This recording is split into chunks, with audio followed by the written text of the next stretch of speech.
A'udzubillahi minasyaitonirrajim. Bismillahirrahmanirrahim. Alhamdulillahirabbil alamin. Nahmaduhu wa nasta'inuhu wa nastahdihi wa nastaghfiruh wa na'udzubillahi min syururi anfusina wa min sayyiati a'malina. May yahdihillahu fala mudhillalah wa may yudlilhu fala hadiyalah. Nasyhadu an la ilaha illallah wa nasyhadu anna Muhammadan abduhu wa rasuluh. Allahumma shalli ala sayyidina Muhammad wa ala alihi wa sahbihi ajmain. Alhamdulillah, kita dapat bersama-sama lagi, diberi izin oleh Allah Subhanahu wa taala untuk bersama-sama dalam sesi tadabbur harian pada kali ini. Alhamdulillah, hari ini kita akan bersama-sama insya-Allah di muka surat yang ke-343. 343 insya-Allah kita akan bersama-sama di surah Mukminun ayat yang ke-18 sehingga ayat yang ke-27. Terima kasih pertamanya saya ucapkan kepada ahli-ahli jemaah yang bersama-sama, ahli-ahli jemaah tadabbur Al-Quran pada hari ini yang telah memberikan feedback suara dan juga gambar. Alhamdulillah, seperti biasa insya-Allah kita akan bersama-sama dan kepada sesiapa yang berkelapangan, berkemudahan untuk membuka mushaf insya-Allah bersama-sama pada pagi ini. Kita akan baca insya-Allah muka surat yang ke-343 surah Mukminun ayat yang ke-18 hingga ayat yang ke-27. A'udzubillahi minasyaitonirrajim. Bismillahirrahmanirrahim. Wa anzalna minas samaa'i ma'an biqadar fa askannahu fil ard wa inna ala dhahabin bihi laqadirun. Sadaqallahul azim. Alhamdulillah, ayat yang ke-18 yang baru saja saya baca tadi menceritakan tentang kekuasaan Allah Subhanahu wa taala. Nak tunjukkan kekuasaan manusia ni lemah, kekuasaan Allah Subhanahu wa taala, limpah kurnia Allah Subhanahu wa taala, rahmat Allah Subhanahu wa taala kepada manusia yang sangat-sangat banyak. Begitulah seterusnya, selepas daripada itu juga Allah Subhanahu wa taala menceritakan pelbagai limpah kurnia Allah Subhanahu wa taala kepada manusia, sama ada dalam bentuk tumbuhan ataupun dalam bentuk binatang ternakan. Jadi kalau kita tengoklah atas dunia ni, pada hari ini kita menghadapi kita kata krisis makanan. Jadi kita akan tengok ayat-ayat ni dalam muka surat 343 ni, part yang pertama daripada ayat yang ke-18, 19, 20, 21 dan juga 22 ni, Allah Subhanahu wa taala menceritakan tentang makanan, limpah kurnia Allah Ta'ala dalam bab makanan. Itu yang pertama. Yang keduanya, kita akan tengok selepas daripada itu, iaitu bila masuk kepada ayat yang ke-23, 23, 24, 25, 26 dan juga 27 dalam muka surat ini pada hari ini, kita akan tengok Allah Subhanahu Wa Ta'ala menceritakan pula tentang kisah Nabi Nuh alaihi salam. Nabi Nuh yang didustai, yang ditolak, yang dituduh oleh kaum dia dengan macam-macam perkara. Maka sebenarnya Allah Ta'ala nak ceritakan kepada Nabi Muhammad SAW, kepada pendakwah, kepada orang yang bekerja untuk Islam, yang berdakwah untuk Islam, bahawa mereka juga akan menghadapi perkara yang sama sebagaimana yang dihadapi oleh Nabi Nuh. Dan juga Nabi Nuh ni adalah sejak daripada dulu lagi menghadapi perkara-perkara ni. Jadi kalau kita lah tiba-tiba rasa macam terganggu, rasa macam kenapa kita menghadapi jadi kita ingatlah Nabi Nuh alaihi salam juga telah menghadapi perkara-perkara tersebut. Jadi insya-Allah ada dua perkara dalam muka surat ini yang akan kita baca sama-sama insya-Allah. Yang pertama sekali ialah tentang kurnia Allah Subhanahu wa taala, kekuasaan Allah Subhanahu wa taala, pemberian Allah Taala kepada manusia, dan yang kedua tentang kisah Nabi Nuh dari segi dakwah. Jadi kita tengok part yang pertama, Allah Subhanahu wa taala sebut, yang pertama sekali Allah Taala kata wa anzalna minas sama' ma'an. Allah Ta'ala telah turunkan, kami telah turunkan daripada as-sama'. Hari itu kita ada sebut tentang dalam Al-Quran ni kadang-kadang dia guna nazzala, kadang-kadang dia guna anzala. Jadi kalau kita tengok dalam surah apa ni, Al-Quran, inna anzalnahu fi lailatul qadri, inna anzalnahu fi lailatul qadri. Ada kadang-kadang disebut nazzala. Jadi ada sedikit perbezaan sikit tu, nazzala dengan anzala pada kebiasaannya dari segi bahasa Arab.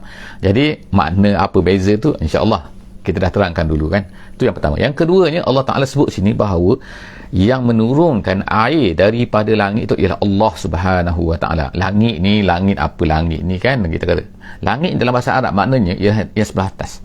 Maknanya air hujan tu datang daripada atas, bukan daripada bawah kan.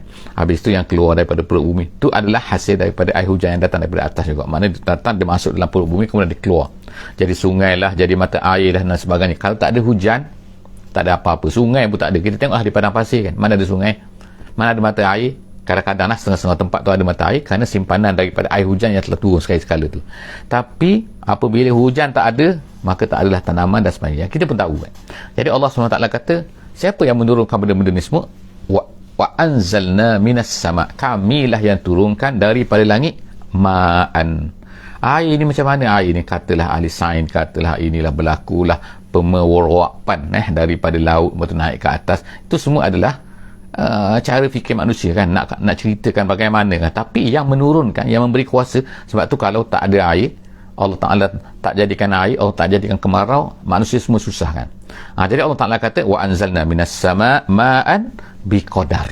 Allah Ta'ala sebut sini biqadar ni maknanya ialah dengan mengikut kadar yang tertentu. Tak, ulama kata ialah sederhana, tak lebih tak kurang. Kalau lebih sangat dia akan jadi apa? Banjir. Jadi flood. Kalau kurang pula dia akan jadi kemarau, tak boleh tahan. Tengok kan, biqadar, dengan cukup-cukup. Allah Ta'ala kata, kemudian fa'askannahu fil ardi, kami kemudian jadikan dia tu, askanna, kami tetapkan dia, air itu di atas muka bumi ni, di atas, di dalam kan. Maknanya tengok kan, ada sungai, ada semua. Jadi itulah maknanya Allah Ta'ala tu, beliau bukan turun betul hilang, tak, tapi dia akan jadi tetap di atas muka bumi. Tapi ingat, Allah SWT kata wa inna ala zahabin bihi laqadirun, kami boleh hilangkan. Zahab tu makna pergi, kami boleh menghilangkan, mempergikan bihi, dengan air itu, laqadirun, mampu. Ingat, itu ingat Allah Ta'ala semua start daripada ayat yang mula-mula sampai kepada sini. Allah Ta'ala ceritakan bahawa kekuasaan dia. Jadi manusia ni jangan sombong sebab itulah kan, kita ni kalau tak ada air, maknanya apa? Tak ada tanaman. Bila tak ada tanaman, tak ada nak makan. Kita tengok sekarang krisis makanan kan, tak ada gandum sikit, tak ada ni sikit, tak ada, susah kan. Kalaulah penting kita gandum dan juga makanan asasi, bali ke tak kira skoi ke apa benda kan, nasi, beras ke, kalau tak ada benda-benda tu, tak tahu manusia nak makan apa kan. Itu sebab itu asasi kan, tak kira buat roti ke, buat masak nasi ke, semua manusia ni makan tu aja kan. Dari semua tu daripada air hujan. Jadi kalau Allah Ta'ala kata fa'ansha'na lakum bihi jannat, Allah Ta'ala kata daripada air itu, ansha'na, kami lahirkan untuk kamu. Allah Ta'ala beri untuk kamu kan, untuk kamu. Memanglah kita nampak kan, untuk binatang, setengah tu untuk binatang. Iyalah, binatang pun untuk kita juga kan. Jadi Allah Ta'ala kata fa'ansha'na lakum bihi jannat, taman-taman. Taman-taman maknanya bukan syurga sini, tapi taman-taman adalah pokok-pokok yang lebat kan. Tak kira orang buat estate getah, estate apa, estate padi, estate apa, nakhil. Allah Ta'ala sebutkan dua buah sini, dua jenis buah kan, iaitu nakhil dan juga a'nab, iaitu buah kurma, nakhil dan juga a'nab. Allah Ta'ala berikan dengan air hujan tu. Kemudian lakum fiha fawakihu kathirah, kemudian ada lagi buah-buah yang banyak. Buah-buah ni ialah kita kata sampingan lah, tapi Allah Ta'ala sebut sini, maknanya kalau nakhil, kurma, kemudian a'nab, dua buah ni memang masyhur di kalangan orang Arab. Jadi kalau sebut yang lain nanti kan. Jadi kita tengok kan, Allah Ta'ala kekalkan benda ni sampai daripada dulu sampai sekarang, sampai bila-bila pun akan kekal dua buah ni kan. Jadi manusia, supaya manusia bila baca Quran, dia boleh tahu, dia boleh tengok, dia boleh faham kan. Allah Ta'ala berikan, jadikan daripada itu. Dan juga buah-buah yang banyak. Allah Ta'ala kata fiha fawakihu katsirah, buah-buah yang banyak, wa minha ta'kulun, dan daripadanya kamu dapat makan. Tapi ada buah-buah yang kita tak boleh makan kan, tapi cantik. Ada buah yang kita boleh makan, ada buah yang cantik, sedap, tapi kita tak boleh makan sebab jauh, sebab dalam hutan dan sebagainya. Jadi maknanya Allah Ta'ala kata wa minha ta'kulun, daripada buah-buah itu kamu makan. Jadi semua tu nak ceritanya ialah Allah Ta'ala berkuasa dengan air hujan yang Allah Ta'ala turunkan, nak berikan kepada manusia. Kemudian wasyajaratan takhruju min turi Saina, kemudian Allah Ta'ala kata kemudian ada pula pokok yang mana takhruju, keluar, min turi Saina, keluar daripada Bukit Sinai. Bukit Sinai ni ada banyak pendapat ulama lah. Bukit Sinai ada sekarang ni namalah Bukit Sinai tu kan, tapi ada kata Bukit Sinai ni bukit ni, tapi tak penting yang tu kan. Tapi ialah Allah Ta'ala nak sebutkan tentang satu jenis pokok sini yang mana hampir sepakat ulama mengatakan pokok ini ialah pokok zaitun. Pokok yang keluar, dia katakan pokok zaitun ialah pokok yang mula-mula tumbuh selepas daripada semua tenggelam air zaman banjir Nabi Nuh tu, ni ulama tafsir sebut kan, bukan dalam Quran ni sebut, ialah dia kata pokok dan juga pokok Allah Ta'ala kurniakan keluar daripada situ ialah pokok yang mana pokok itu keluarlah daripadanya itu daripada Bukit Sinai, Tur Sinai. Allah Ta'ala sebut selepas tu tambutu bidduhni, dia pokok tu dia mengeluarkan pula ad-duhnu tu bidduhni tu sebab bidduhni tu, duhnu tu ialah maknanya minyak. Jadi kalau kita tengok memang pokok zaitun dia mengeluarkan minyak zaitun kita panggil kan. Tengok kan, pokok zaitun keluarkan minyak. Kalau kita buah kelapa sawit kita nampak lah kan. Kalau kita kata pokok berminyak tu memang nampak minyak lah kan. Tapi ini pokok tu mengeluarkan minyak.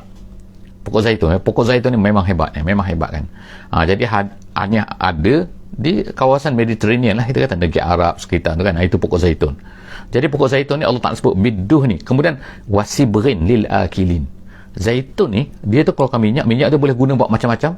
Kita nak buat makan ke, kita nak buat, tak kira lah, kita nak buat salad ke, kita nak buat apa kan, minyak zaitun boleh minum macam tu saja kan.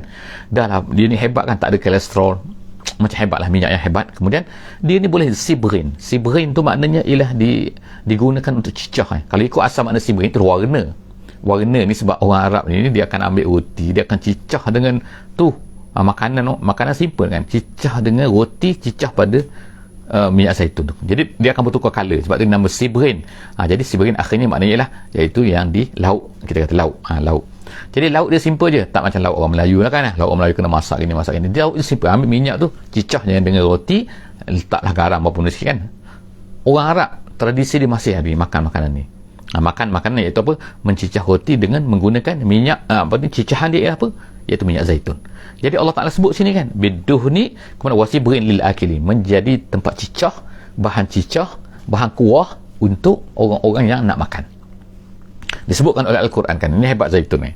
Jadi kemudian seterusnya, itulah pemberian Allah Subhanahu Wa Ta'ala, dan pokok zaitun ni boleh hidup sampai ratus tahun, ribu tahun setengah tu kan. Seterusnya, wa innalakum fil an'ami la ibrah, itu adalah buah-buahan, itu adalah pokok-pokok. Kemudian Allah Ta'ala sebut pula sebab tu, wa innalakum fil an'am, pada binatang pula. Binatang ternak tu, an'am ni makna binatang kaki empat lah kan. Yang binatang buas tu tak masuk. Ni binatang an'am la ibrah, sepatutnya Allah Ta'ala kata menjadi pengajaran izah, pengajaran untuk kamu semua. Iaitu apa Allah Ta'ala tengok, Allah Ta'ala ceritakan, nusqikum mimma fi butuniha, kami beri minum kepada kamu daripada apa yang ada di dalam perut mereka. Minta maaf minta maaf sini kan, wa innalakum fil, iaitu di dalam perut mereka. Fi butun ni perut, iaitu apa? Susu. Maksud sini ulama kata memang susu, iaitu kami beri minum kepada. Jadi kalau kita tengok susu ni, daripada mana datang susu ni kan? Pelik kan? Susu ni dia cepat keluar susu dan gitu kan. Kalau orang sembelih kambing tu, orang sembelih lembu tu kan, cari susu, di mana susu dia? Tak jumpa. Tapi tiba-tiba boleh keluar susu kan. Jadi sehingga ada lembu susu yang besar daripada, jadi dalam tempat yang lain, ayat yang lain Allah Ta'ala sebutkan, daripada najisnya, daripada darahnya tiba-tiba keluar susu yang putih, yang itu sepatutnya menjadi izah. Allah Ta'ala kata untuk beri minum. Sebab tu orang Arab kan, orang dulu dipandang daripada pasir kan, cukuplah mereka tu kan minum susu unta, makan kurma. Jadi tak perlulah masak-masak, tak perlu api, tak perlu apa. Jadi Allah SWT kata, nusqikum mimma fi butuniha, daripada binatang tu ada keluarlah susu, keluar minuman, walakum fiha manafi'u katsirah, dan untuk kamu pula banyak, dia kata manfaat yang banyak, wa minha ta'kulun, dan daripada binatang itu juga ada yang kamu makan. Kemudian tu adakah untuk makan saja? Tidak, ada selepas tu sebut lagi, Allah Ta'ala sebut lagi wa minha ta'kulun, ayat 23 22 Allah Ta'ala kata wa 'alaiha, ada yang kamu makan kambing, makan unta ke sembelih kan, tapi ada juga yang kamu wa 'alaiha, dan di atasnya, maknanya di atas belakang binatang-binatang tu apa? Iaitu unta lah biasanya. Di atas binatang kaki empat, unta ke lembu ke, wa 'alaiha, di atas binatang itu, wa 'alal fulki, kemudian di atas kapal pula. Allah Ta'ala cerita pula nikmat kapal ni maknanya dalam laut lah. Jadi kalau di atas darat, digunakan yang tadi tu. Kalau kita sekarang ni guna kereta, lori, kontena sebagainya kan, itu kan.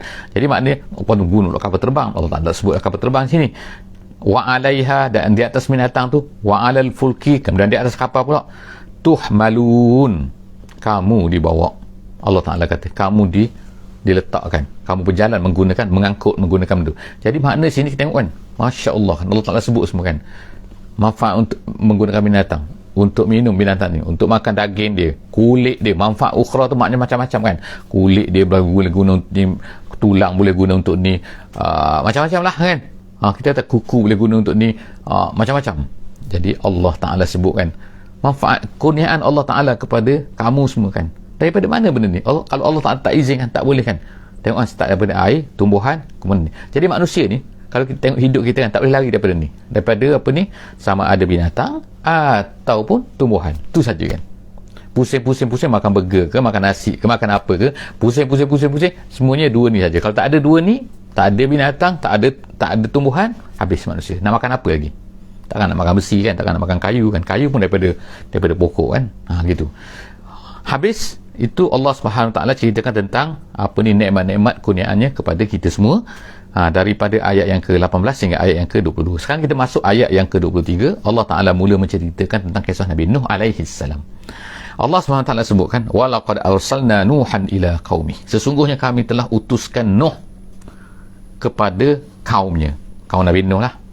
Ini dikira sebagai rasul, antara rasul yang paling awal lah. Kemudian Allah Ta'ala kata, faqala, apa kata dia? Ni dakwah dia, konten dia, isi dakwah dia, yang dia ajak dakwah dia.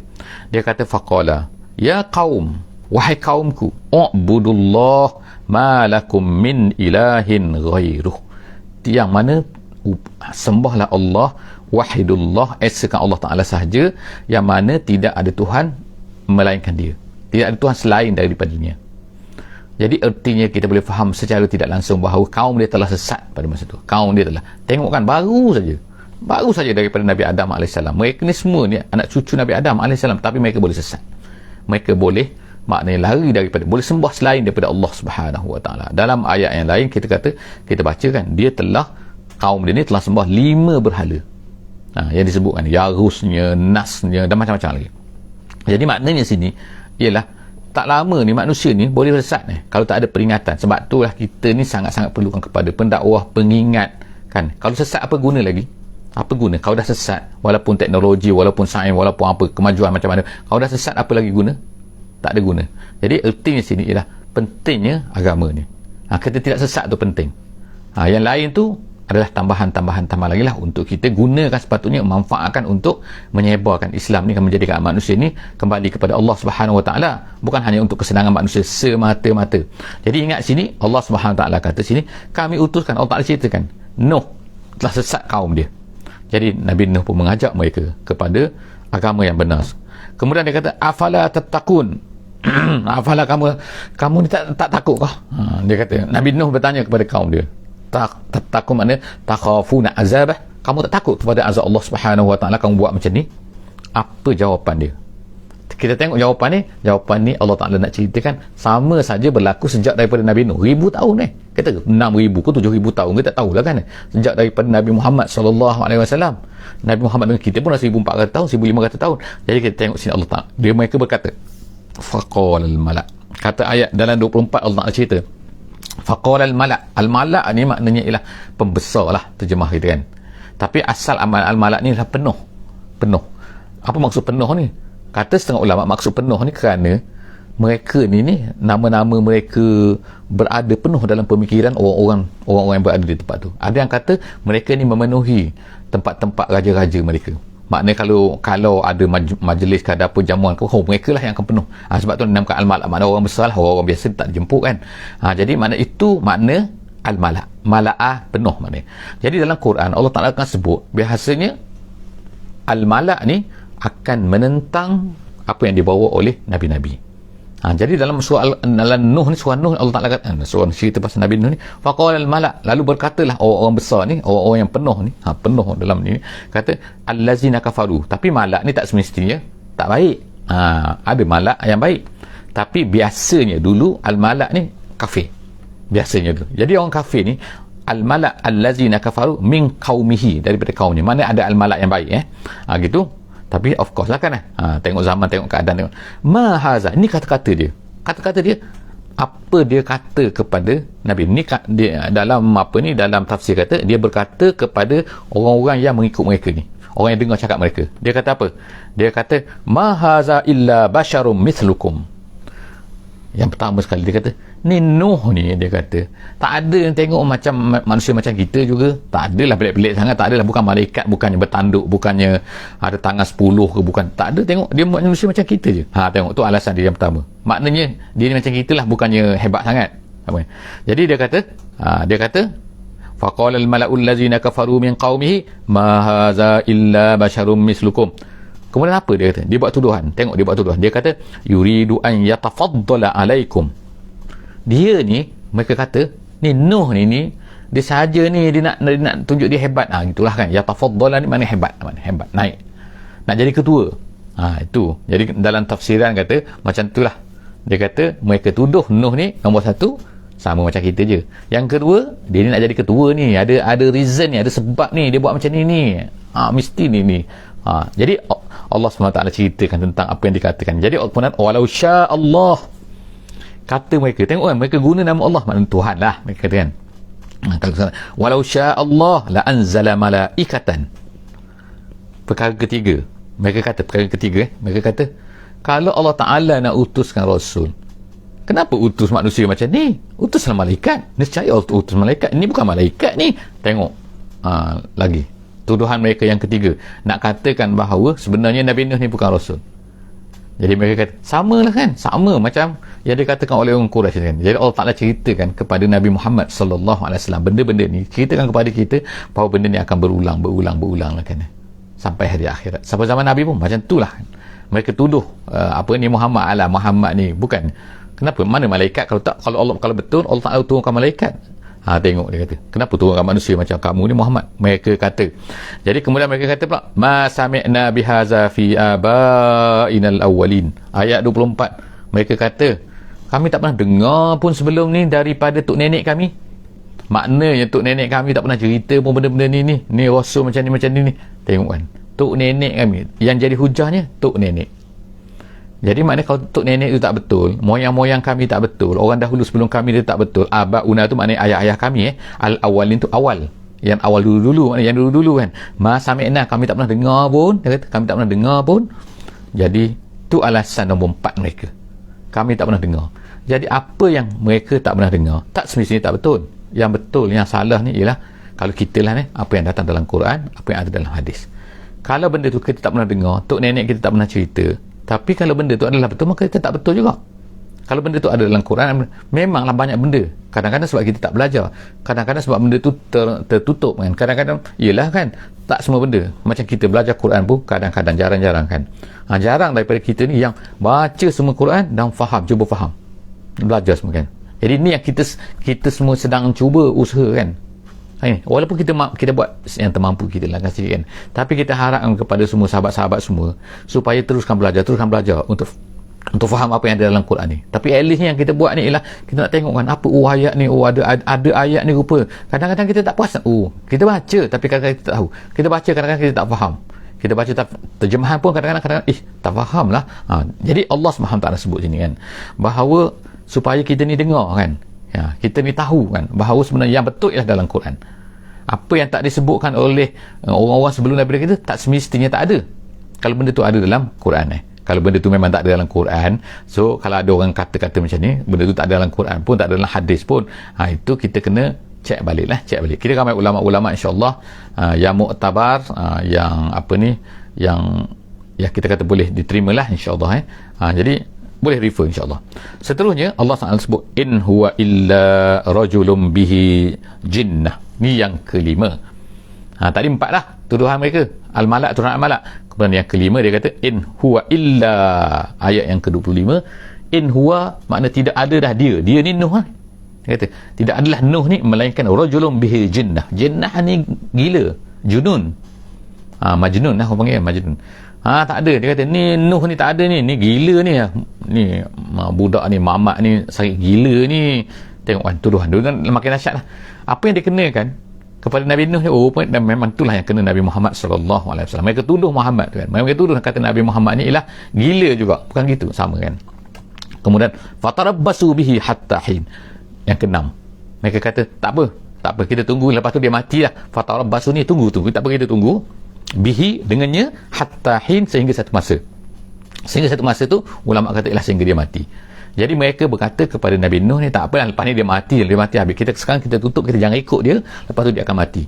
Sama seperti yang dikatakan oleh orang Quraisy kepada Nabi Muhammad sallallahu alaihi wasallam. Jadi nampaknya daripada awal sampai kepada akhir, kita tengok semua tu sama yang dikatakan oleh orang Quraisy kepada Nabi Muhammad sallallahu alaihi wasallam. Mereka kata tak apalah, nanti Muhammad ni mati lah, tak ada pengikut, lepas tu ajaran dia senyap lah lepas ni. Tapi Allah SWT tak izinkan. Allah Ta'ala akan terus nak supaya Islam ni akan berkembang. Jadi mereka nak satu benda, tapi Allah SWT menghendaki satu benda yang lain. Ayat yang ke-26 kita akan tengok seterusnya, ialah Allah SWT berkata lagi, qala, apa dia? Allah Ta'ala menceritakan tentang Nabi Nuh tadi. Apabila mereka ni dah mendustai ni, menuduh dengan 5 perkara yang kita baca tadi, 5 perkara, 6 perkara. Jadi Nabi Nuh pun dah 950 tahun ni, dah berdakwah ni. Nabi Nuh kata apa? Qala, Rabbi, wahai Tuhan, unsurni bima kazzabun. Ya Allah, tolonglah aku, ya Allah. Tolonglah aku bima kazzabun, dengan apa yang mereka dustai ni. Maknanya mereka dah dustai aku, ya Allah. Mereka dah tolak aku. Mereka kata aku ni tipu, ya Allah. Tolonglah aku, ya Allah. Tu doa Nabi Nuh alaihi salam. Jadi selepas daripada dia berdoa ni, maka lepas daripada tu dia berdakwah dulu berdakwah dulu 950 tahun, kemudian barulah berdoa. Jangan berdoa tu tapi tak pun dakwah, tak pun usaha, tak pun kerja kan. Macam kita pada hari ni, kita harapkan Islam menang tapi kita tak buat kerja apa-apa, tak cukup kan. Kita usaha kan, apa yang mampu kita buat kan, kena buat. Kemudian Allah Ta'ala pun kata dalam ayat yang ke-27 ayat yang terakhir lah pada muka surat ini, Allah Ta'ala kata fa'auhayna ilaihi, lalu kami pun wahyukan kepada Nabi Nuh ni, supaya apa? Supaya anisna'il fulka, supaya bina perahu ni atas padang pasir ni, atas darat ni, anisna'il fulka, buat kapal, wahai Nuh, bi'ayunina ni maknanya dengan penjagaan kami, dengan pemerhatian kami. Maksudnya setengah ulama kata ialah sebab Nabi Nuh ni bukan tukang perahu, bukan tukang bot, bukan tukang kapal, nak isi banyak ni kan, besar kapal ni, macam mana nak buat kalau tak pandai engineering, kata sekarang kan. Tapi Allah Ta'ala kata bi'ayunina, dalam pemerhatian kami, dalam arahan kami. Jadi sebut situ kan, wa wahyina, dan juga wahyu daripada kami, makna buat macam ni, semua tu. Jadi tak ada masalah kalau Allah Ta'ala nak ajar. Begitulah juga kita yakin kan, kalau Allah Ta'ala nak ajar kita, walaupun kita ni tak tahu, tapi kalaulah kita ni betul-betul Allah Ta'ala boleh ajar kita. Bukan makna kita jangan belajar, tak, kita belajar, tapi Allah Ta'ala boleh ajar kepada kita satu benda yang mungkin kita tak tahu. Kalau kita ni betul-betul bersama dengan Islam, insya-Allah Allah Ta'ala boleh ajar kita. Kemudian faiza jaa amruna, bila sampailah waktunya, Allah Ta'ala kata amruna tu makna dengan masa untuk menghancurkan kaum Nabi Nuh tu. Allah Ta'ala pun kata wa farat tanur, fara tu makna membuak tu keluar. At-tanur tu itu tempat orang bakar roti tu. Malah kalau kita pergi tengok kedai orang bakar roti tempayang kan, roti nan tu, dia ada macam tu kan. Tiba-tiba sepatutnya bukan keluar api panas tu, tapi tiba-tiba keluar air. Keluar air daripada situ. Tu tandanya apa? Tanda bahawa bermulanya azab nak datang tu. Jadi Allah Ta'ala kata wa farat tanur, maka membuak-buaklah keluar daripada tanur tu, daripada forum panggil, ataupun daripada oven tu, fasluk fiha min kullin zaujain. Allah Ta'ala berkata kepada Nabi Nuh, fasluk ni masukkan, maksud masukkan ke dalam kapal itu, fi kapal min kullin, daripada setiap benda, zaujaini, dua-dua. Maknanya Allah Ta'ala bawakan binatang harimau 2 ekor, maknanya harimau jantan betina. Zaujain tu makna berpasang-pasangan, 2. Jadi ambil semua kullin semua benda, kata semua benda kan, burungnya apa benda semua ambil dua binatang, gajah 2, ini 2, isnaini, zaujain isnaini, 2. Wa ahlaka illa man sabaqa alaihi alqaul, lalu Allah Ta'ala pun hancurkanlah semua melainkan man sabaqa alaihi alqaul, kecuali orang yang telah Allah Ta'ala tetapkan bahawa dia tidak akan binasa. Yang binasa pada masa itu siapa? Isteri dia termasuk, isteri Nabi Nuh, anak dia, seorang anak dia kan, anak dia yang bernama Kanaan, mati juga situ kan, hancurkan juga. Yang selamatnya 3 orang saja anak dia, iaitu Yafis, kemudian Sem, kemudian Ham. Itu 3 orang kan. Dan juga ada yang kata lagi lah, bersama dengan dia itulah lebih kurang 78 orang. Itu satu pendapat lah, kita tak tahulah, wallah alam, tak disebutkan oleh Allah Subhanahu Wa Taala. Yang pentingnya ada sebahagian mereka telah diselamatkan oleh Allah Subhanahu Wa Taala, iaitu yang beriman. Kemudian yang lain itu dihancurkan oleh Allah Ta'ala. Jadi Allah Ta'ala kata, wala tukhatibni fil ladzina zalamu. Wahai Nuh, Allah Ta'ala kata, la tukhatibni. Jangan kamu cakap-cakap lagi pada aku, maknanya. Kenapa tak selamat ni, kenapa? Jangan, Nabi Nuh. Allah Ta'ala dah tahulah, Allah tetapkan kan. Yang ni selamat, Allah ni tak selamatkan. Jadi Allah Ta'ala kata, wala tukhatibni fil ladzina zalamu. Zalamu sini maknanya kafir. Orang yang kafir tu jangan kamu ni. Allah Ta'ala tak dah hancurkan dia. Innahum mughraqun. Allah Ta'ala kata mereka semua tu mughraq, maknanya ditenggelamkan oleh air. Jadi tamatlah tu cerita sampai ke situ, kisah Nabi Nuh alaihi salam. Selepas ni kita tengok lagi apa kesambungan dia cerita dia. Adakah masih kisah Nabi Nuh ataupun kisah Nabi lain lagi? InsyaAllah bersama-sama, insyaAllah di muka surat yang ke-344 surah Al-Mu'minun. InsyaAllah jangan lupa bersama-sama dengan kita pukul 6.30 pagi, insyaAllah, pagi esok, insyaAllah. Aku qouli hadza wa astaghfirullahalazim li wa lakum wa billahi taufiq wal hidayah. Wassalamualaikum warahmatullahi wabarakatuh. Bismillahirrahmanirrahim. Wal 'asri innal insana lafi khusr illa allazina amanu wa amilus solihat wa tawassaw bil haqqi wa tawassaw bis sabr.